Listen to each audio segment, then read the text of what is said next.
up a weight this year. Obviously you feel everyone's saying you look a lot stronger, look a lot faster, a lot healthier. I mean, what's that transition like for you, knowing that you just hit the weight room, hit the wrestling mat, and now you're back better than ever? It seems like. Yeah, I feel really, really good. Like Coach was saying, both mentally, physically, and all aspects of life. I feel really, really good, and I'm excited to go compete this year. Absolutely. So last year, I know you talked about if you would get into the line, you only wrestled a couple matches last year. What was it like last year, where I believe you only wrestled about 4 or 5 matches in the beginning of the year last year, then you had to basically take a step back? What was that like for you, just almost watching from the sidelines after what you did the first 2 years? Yeah, it was different. I never really watched from the sideline before. I was always that guy, wrestling out there, and I never took the year off. And last year was different. I took the year off.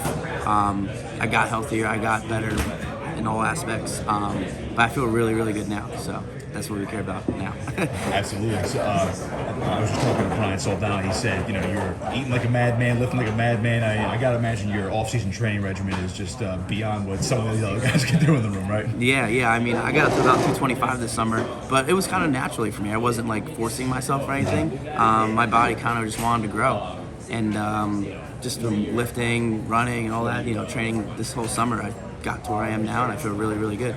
So 197, obviously one of the tougher weights in the country.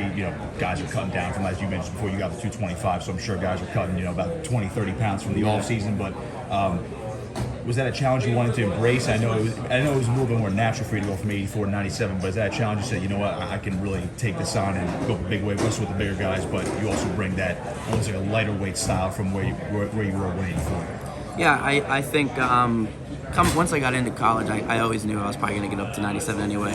But my first 3 years, 84 was good, and then started to come a little too much, cutting weight and all that. But I feel a lot healthier now. I feel better physically, mentally, everywhere. So I think it's really good part that I'm at 97 now. The whole lineup is ranked in the preseason. Whether that's the exact lineup, obviously it's to be determined, but it seems like that's where it's going to be, at least on paper. Just the expectations for you. I mean, obviously, everyone has that goal to be a national champion, but for this team, it seemes like this is one of the more loaded teams in recent memory. Yeah, since I've been here, I think this is the best overall team, overall culture we've had since I've been here for 4 years now. So I think this is a really, really good team we have, both with the transfers and myself and Sean coming back in the lineup and everyone else. I think up and down we can do some really, really big things.